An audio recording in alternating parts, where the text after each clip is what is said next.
Très bien, le week-end commence bien. C'est le coach Clemcy Quadio. Aujourd'hui, je ne suis pas à bord de mon véhicule, bien entendu, mais nous allons essayer de s'entretenir un peu. Voilà, nous allons parler du marketing relationnel et pourquoi je recommande cette entreprise, ce type d'entreprise-là à la population ivoirienne et surtout aux chômeurs qui ne font que s'ajouter de jour en jour. Voilà. Aujourd'hui, comme je le disais dans mes précédentes vidéos, les gens ont compris, et surtout ceux qui travaillent, ils ont compris qu'il est très important de pouvoir se faire des revenus complémentaires. Voilà, c'est pour cela que la plupart des employés, des salariés, de sociétés ont commencé à chercher à faire des petits business, des petites entreprises. D'autres ont mis en place des points de traitement de tests. D'autres ont mis en place des choses, des petites entreprises de pressing. D'autres sont allés acheter des parcelles de terre dans des endroits tels que Guiglo, Mankuno, pour pouvoir faire des cultures, certaines cultures, dans le but de pouvoir avoir des sources de revenus. Voilà. Et comme je le dis, selon le quadrant du cash flow de M. Robert Toru Kiyosaki, qui a écrit un excellent livre que je vous conseille d'ailleurs d'aller lire, et il a expliqué, n'est-ce pas, 4 sources de revenus possibles que l'on peut avoir. Il y a les employés, il y a les travailleurs autonomes, il y a à droite de ce schéma qu'il a dessiné là, il y a les propriétaires d'entreprises de business et il y a les investisseurs. Voilà. Lorsqu'on est employé, lorsqu'on est employé et qu'on travaille, on sait tout de suite que l'emploi que l'on a là, on peut perdre ça à tout moment. Parce que l'entreprise d'ailleurs dans laquelle nous travaillons, n'est-ce pas, n'appartient pas à notre papa ou à notre mère. Voilà. Donc il est important, pendant qu'on travaille, pendant qu'on se donne corps et âme au boulot, de pouvoir se servir de nos temps libres pour pouvoir mettre en place des petites entreprises, des petits business. Et je conseille aux gens d'apprendre à épargner. Voilà. Parce que sans épargne, on ne peut pas saisir les opportunités. Sans épargne, on ne peut pas saisir les occasions d'affaires qui s'offrent à nous. Est-ce que vous voyez un peu? Je connais un ami qui avait l'habitude d'épargner, qui avait autour de 1,5 million. Et au sein de sa société, il y a eu une vente aux enchères par rapport à un véhicule. Et il a postulé. Et c'est lui, par la grâce de Dieu, qui a été tiré. Et il a pu acheter le véhicule à seulement 3 millions.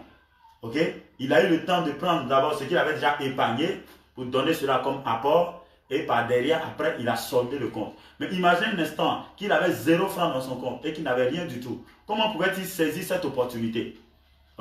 Donc, c'est vrai que la vie est dure. Je comprends que la vie est dure et que tout ce que nous gagnons là, on n'a même pas la possibilité de pouvoir épargner même 10%. Parce que nos charges de jour en jour augmentent. Nos charges de jour en jour augmentent. Tu as un jeune ou bien un enfant qui était à la maternelle, qui passe au CP1, alors il est évident que les charges vont augmenter. Ou bien il est au CP2, il passe au CE1. C'est clair que les charges vont augmenter. Tu as une fiancée, vous vous mariez, vous avez un enfant, 2 enfants, vos charges augmentent. Et pendant ce temps, qu'est-ce qu'on constate? Ton salaire est toujours fixe, ton salaire est toujours linéaire. Ça évolue difficilement. Et tes charges ne font qu'augmenter tous les jours. Les parents t'appellent au village, les cousins, les neveux, tout le monde te demande de l'aide. Or, tu ne sais pas où prendre de l'argent pour pouvoir les aider. Et si tu regardes la pression des charges, la pression de tes charges, je dirais, et que tu ne veux pas apprendre à épargner, tu ne veux pas apprendre à saisir des opportunités d'affaires, tu vas voir que ta situation précaire là, financière va toujours persister. Alors la question qu'on se pose, comment faire pour s'en sortir? Comment faire pour pouvoir réaliser nos rêves? D'autres veulent voyager au moins 2-3 fois dans l'année. D'autres veulent pouvoir aller faire des vacances à Dubaï. D'autres veulent pouvoir aller faire des vacances à Paris, avec leur petite famille. Mais les sous leur manquent. Ils n'ont pas d'argent. Ils n'arrivent même pas à épargner sur leur salaire. Parce que le salaire est limité, le salaire est très faible. Aujourd'hui, tu as un salaire de 500 000. Tu vas remarquer que tes charges vont monter à 700 800 000 francs.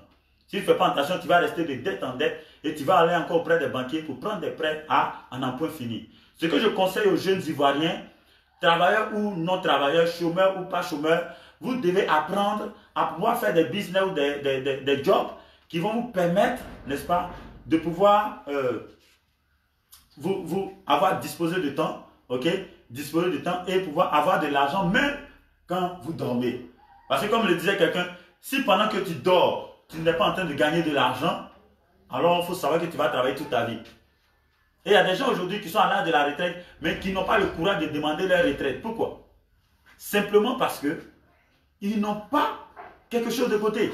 Quand ils arrêtent de travailler, le salaire ne tombe plus et à partir de ce moment-là, ils ne peuvent plus avoir d'argent. Or, les charges sont déjà comme ça. Ok? Les charges sont déjà à un certain niveau et ils doivent prendre leur retraite. Le salaire va plus venir, peut-être ils vont bénéficier de pension. Mais comment ils font pour jongler tout ça? Les enfants peut-être doivent continuer leurs études. Tu as la retraite. Tu ne peux plus les pousser pour aller jusqu'à l'université et avoir des diplômes que toi-même tu n'as pas eu. Alors qu'est-ce qui se passe? Les enfants vont prendre des raccourcis et la chaîne continue.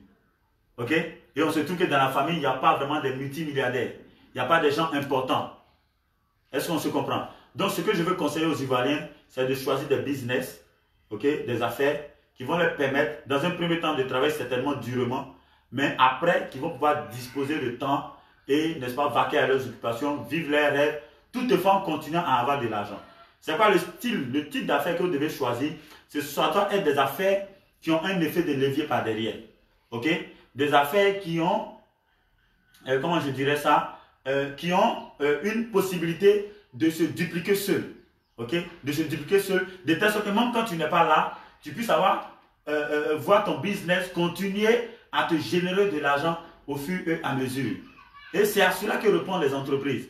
Et quand on se pose la question, qu'est-ce qu'une entreprise? Si mon frère peut me lire ça également, qu'est-ce qu'une entreprise? Nous allons voir ce que c'est qu'une entreprise. Alors mon frère, tu peux me lire rapidement, qu'est-ce que c'est qu'une entreprise? Ok. Une entreprise rassemble l'ensemble des activités d'une personne ou d'un groupe de personnes qui travaillent pour fournir des biens et des services à des clients. Ok, merci. Donc une entreprise rassemble l'ensemble des activités d'une personne ou d'un groupe qui travaillent ensemble pour fournir des biens ou des services à un groupe de clients. Ok, il y a une population cible.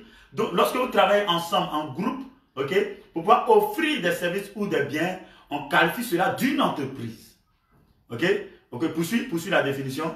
La naissance d'une entreprise résulte de la combinaison de plusieurs facteurs.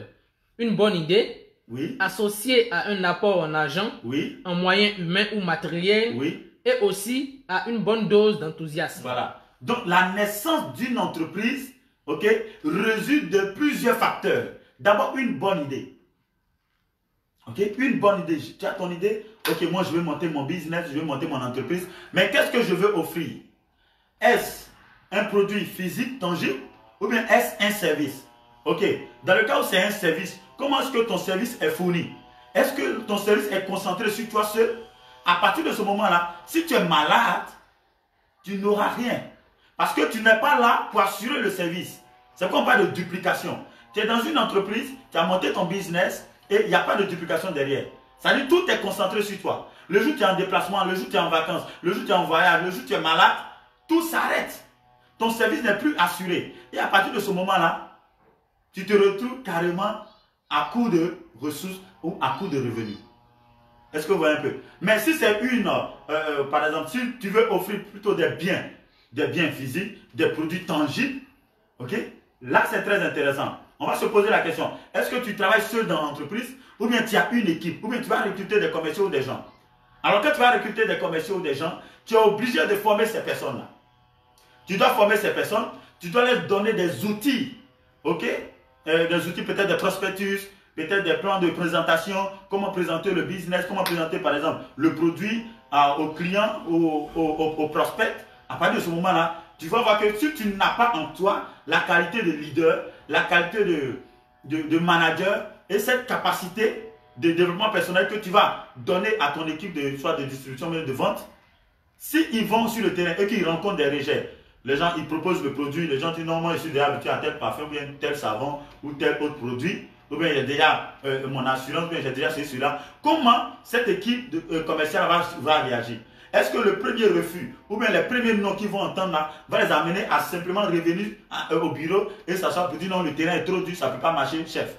Comment est-ce que toi, tu vas pouvoir les motiver? Comment est-ce que toi, tu vas pouvoir encourager cette équipe-là à pouvoir réaliser des chiffres dans ton entreprise? Est-ce que vous voyez? Donc, une bonne dose d'enthousiasme est très, très importante. Une idée et un apport en argent.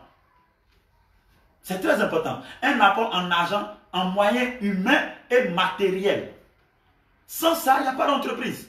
Une idée, c'est bien, mais si tu n'as pas d'argent derrière pour soutenir ton idée, pour pouvoir structurer, mettre en place ton entreprise, recruter des salariés, peut-être que toi-même tu vas payer et ensuite les amener à travailler efficacement pour pouvoir réaliser des objectifs clairs que tu vas leur donner. Donc il faut être un coach, il faut être un leader, il faut pouvoir les motiver, il faut pouvoir les encadrer, il faut pouvoir, n'est-ce pas, les encourager. Parce qu'au dehors, lors de leur prospérité, ça ne sera pas toujours facile. Est-ce que vous voyez un peu? Donc, aujourd'hui, au regard de cette définition-là, est-ce qu'on peut dire que le marketing relationnel est une entreprise? La question, c'est ça. Pourquoi un homme avisé tel que Robert Toru Kiyosaki peut dire que le marketing relationnel est l'entreprise du 21e siècle? Parce que pour lui, c'est une entreprise. Ok? Une entreprise, d'avoir une idée. Si tu as déjà des produits tangibles, peut-être ce n'est pas toi qui les fabriques, mais tu as une société partenaire ou un partenaire qui va te donner, qui va mettre à ta disposition ses produits. Et toi, tu ne fais qu'organiser par derrière une entreprise de vente. Parce qu'aujourd'hui, il y a des entreprises de marketing. Quand vous prenez Jumia, Amazon et autres, ce sont des entreprises de marketing. Ces entreprises-là ont pour seul rôle de vendre les produits de leur société partenaire. Et en contrepartie, ils ont des commissions. Donc pourquoi celui aujourd'hui qui a construit Jumia, pourquoi il peut se permettre de prendre des vacances? Pourquoi il peut se permettre d'aller dormir, n'est-ce pas, dans un hôtel 5 étoiles à Dubaï pendant 1 mois, 2 mois, 3 mois? Parce que par derrière, il s'est dupliqué. Il a mis en place un système automatique qui lui permet de pouvoir continuer à vendre sans toutefois être là. C'est ce que j'appelle l'entrepreneuriat intelligent. Si ton entreprise est concentrée sur toi seul, si tu n'es pas à ton poste, ou bien si tu n'es pas à ton atelier, ou bien dans ton cabinet, si tu n'arrives plus à avoir de l'argent, alors tu dois réfléchir à comment tu gagnes ton argent. Parce que si ton argent, les 100% de ton revenu ne dépend que de toi seul, le jour où tu n'es plus, comment ta famille fait? Pour nous, par exemple, qui avons des emplois, des salaires, si tu n'es plus là, tes parents vivent comment? Tes enfants vivent comment? Ok? C'est difficile, même si tu as une assurance. Mais ça ne peut pas être comparable à ce que tu mettes en place une entreprise qui te génère davantage de revenus. Est-ce que vous comprenez? Donc, je voudrais encourager les Ivoiriens, surtout l'Africain, à pouvoir sortir de sa zone de confort des salariés là et à pouvoir faire à côté de son salaire des petits business. Et si vous avez besoin de coaching pour pouvoir avoir des idées claires pour lancer votre affaire, venez me voir simplement. Voilà. Venez me voir simplement, c'est Clemson Coaching. Et je suis en train de vous montrer l'importance et la valeur d'un réseau. Parce qu'un réseau marketing, contrairement à ce que les gens pensent, c'est plus qu'une entreprise traditionnelle. Parce que c'est insaisissable. Est-ce que vous voyez? C'est insaisissable. Et en plus de ça, il y a un effet de multiplicateur derrière. Comme Robert Kiyosaki a dit, selon la loi de Metcalfe, la valeur d'un réseau est égale au nombre de participants, au nombre d'adhérents, ou bien au nombre de personnes dans ce réseau-là, au carré. C'est ça la valeur d'un réseau. Donc quand tu as pu mettre en place un réseau de clients dynamiques qui sont fidélisés auprès d'un produit, d'une société partenaire et qui les consomment tous les jours parce qu'ils apprécient les produits, tu t'imagines un peu, même si tu as 1% ou 2% sur la consommation de chaque client que tu auras envoyé auprès de la société, ou bien de chaque client que tu auras permis de découvrir, n'est-ce pas, le produit magnifique d'une société bien déterminée. Tu t'imagines un peu ton revenu qui va venir, à chaque fois que l'individu va acheter peut-être un savon ou une pâte dentifrice, ou bien je ne sais quoi, si tu as même ne serait que 2% ou 1% sur son achat, mais avec le bouche à oreille par derrière et l'effet de levier par derrière, ainsi que le principe de duplication, le client, les 10 clients que tu as envoyés, si à leur tour aussi, parce que c'est humain, c'est naturel de pouvoir partager la bonne nouvelle qu'on a eue vis-à-vis d'un produit, on peut le partager autour de nous, à nos connaissances, à nos parents. Imagine qu'eux, à leur tour, ils arrivent à envoyer d'autres personnes auprès de l'entreprise. Et que eux aussi, de bouche à oreille, dans 5 ans, tu te retrouves à la tête d'une entreprise, ok, de marketing relationnel. qui composent au moins ne serait-ce que 100 000, 200 000, 300 000, parce que le nombre est illimité. Le nombre est illimité. Et ça, tu ne peux pas imaginer le nombre de revenus que tu vas avoir. Tu fais 1% même multiplié par 200 000 personnes dans ton réseau. Imagine, 1%. Sachant que ce revenu-là, c'est un revenu passif. Peut-être que tu dors, tu te réveilles à la fin du mois, on fait le bilan, voilà ce que ton réseau a généré comme chiffre d'affaires. Alors voilà ce qui te revient de plein droit. La différence ici, c'est que moi je peux prendre des congés, je peux voyager, je peux réaliser mes rêves. Je ne suis pas toujours obligé de me lever à 4 h du matin. Est-ce que vous comprenez? Donc j'invite les Ivoiriens à regarder de plus près le marketing relationnel. Maintenant je vais parler à tous ceux qui ont échoué au passé. Ok?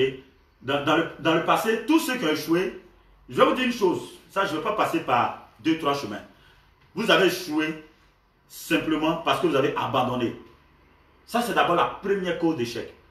Parce que il n'y a pas une loi qui dit combien de fois il faut essayer quelque chose avant de réussir. Non, il n'y a pas de loi pour ça. Aujourd'hui on connaît des gens qui ont fait le bac 7 fois. La question que je me pose, pourquoi ils n'ont pas abandonné au premier échec? Pourquoi? Il va mettre son argent, son énergie, son transport, la nourriture, les parents vont payer ses fournitures. Il échoue. L'année prochaine, on l'inscrit encore. Il échoue. Il revient. Mais pourquoi il persiste? Ça dépend de son attitude. Comment il perçoit la chose? Comment est-ce qu'il voit? Quelle est la valeur du bac?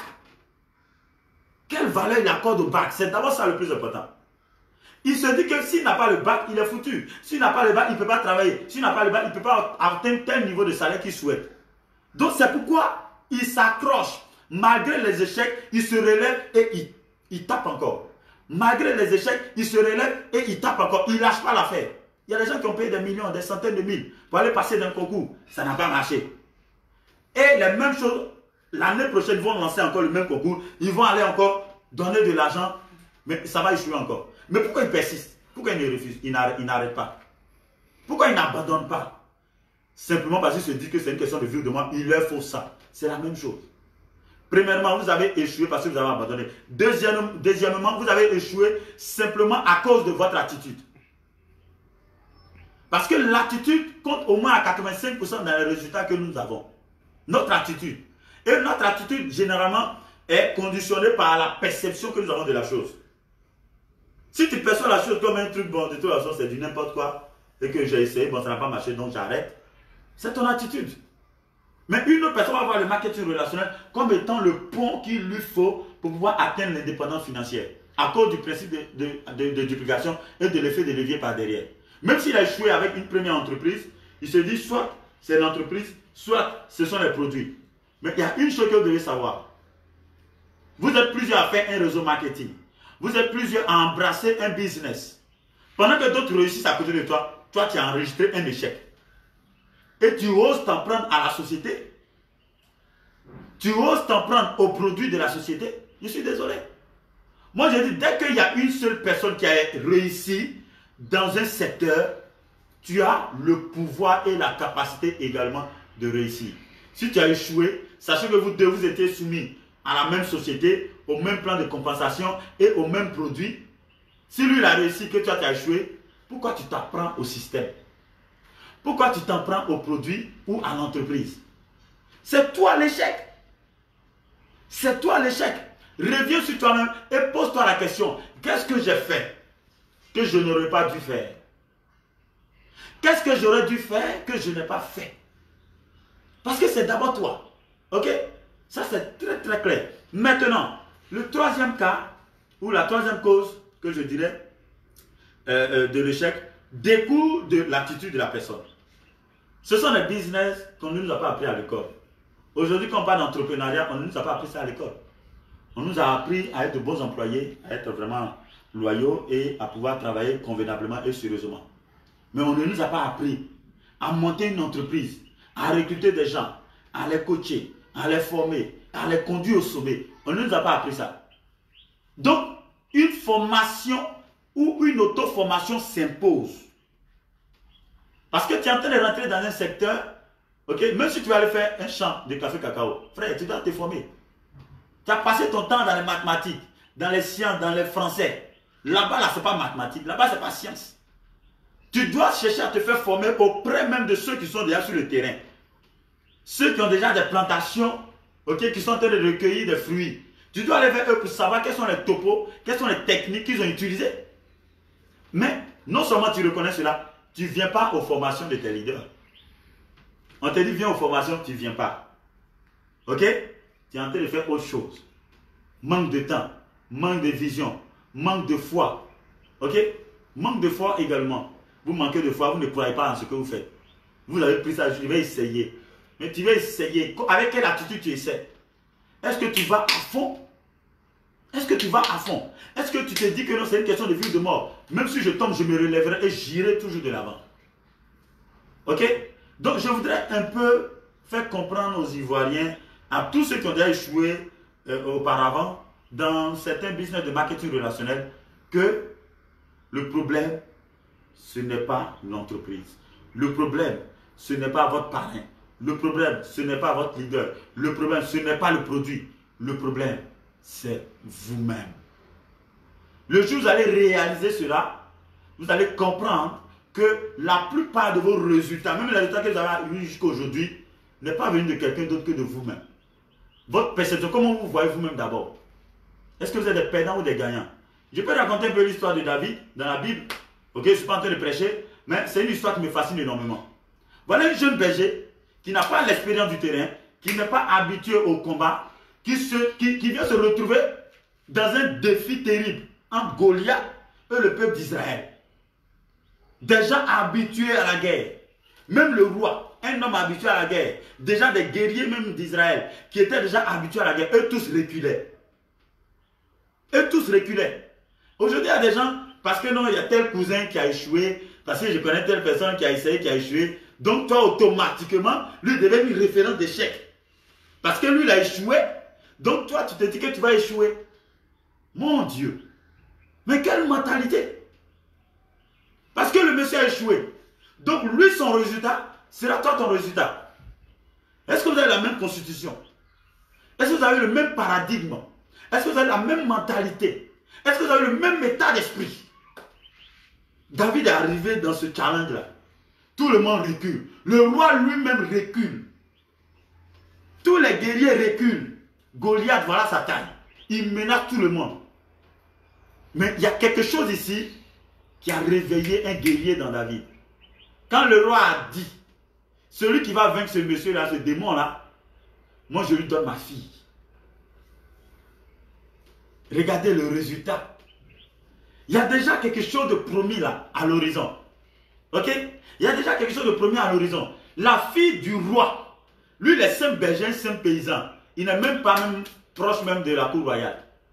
Mais il sait une chose. C'est vrai que je peux mourir dans ce combat. Mais c'est une opportunité que je ne peux pas rater. Et j'ai quelque chose dans mon dos sur quoi je peux compter. C'est l'expérience, ma petite expérience que j'ai déjà vécue avec mes brebis. Ok? Je sais que mon Dieu sur moi ne va pas me laisser tomber. Est-ce que vous voyez un peu? Donc le petit David, un gamin de rien du tout, qui va oser relever le défi. Qu'est-ce qui peut le pousser à relever le défi? Parce qu'il ne regarde pas l'obstacle. Il a son regard bien fixé sur son objectif. Si je parviens à frapper ou à faire tomber ce géant-là, je serai à jamais dans l'histoire. C'est ce que je vous dis. Ce que vous voyez tout le monde redouter, tout le monde a peur de faire là. Si vous avez du courage, que vous rentrez, que vous faites cela, votre nom va rentrer dans l'histoire. Parce que vous aurez un résultat extraordinaire. Parce que ce qui est extraordinaire, le commun des mortels ne peut pas le faire. Le commun des mortels a peur de défier cela. Donc quand toi tu sors de ta zone de confort et que tu dis, moi je vais oser.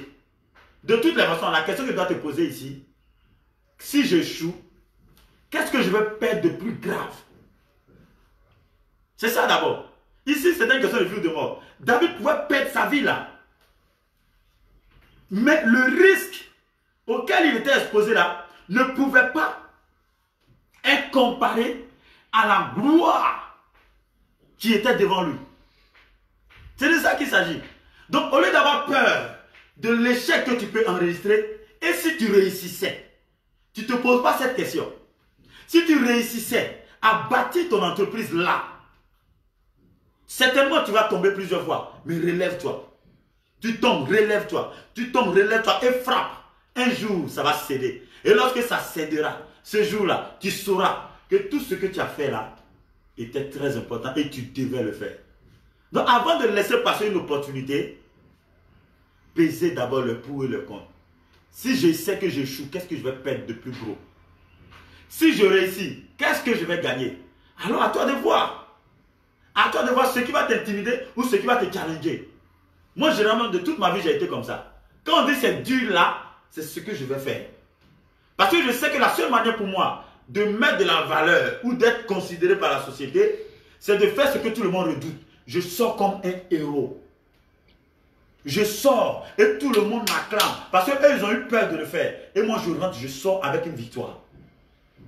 C'est pourquoi je dis, levez-vous et défiez la pauvreté. Levez-vous et prenez votre vie en main. Certainement, tu n'as pas eu des diplômes d'ingénieur, des diplômes de bac ou de ceci, cela. Le marketing relationnel est ouvert à tout le monde. Tout ce qu'on te demande, peux-tu conseiller un produit à quelqu'un? As-tu déjà apprécié un service, un restaurant, un produit? L'as-tu déjà conseillé à quelqu'un? Si oui, le marketing relationnel est pour toi. Alors moi, simplement, dans la même lancée que Ricardo Kanyama, je voudrais aider et surtout encourager les Ivoiriens. Vous avez déposé vos dossiers dans plusieurs entreprises, on ne vous a pas appelé. Ok? Vous cherchez à atteindre des salaires, on ne vous a pas encore donné. Qu'est-ce que vous-même vous faites? Que faites vous-même? Vous êtes les seuls maîtres de votre vie. L'architecte de votre vie, c'est vous. Ça ne dépend pas de quelqu'un. Là où vous conduisez votre vie, là, c'est ce que vous allez recevoir. Ok? Je ne veux pas être long. Ok? Je vous invite simplement à vous abonner à ma page.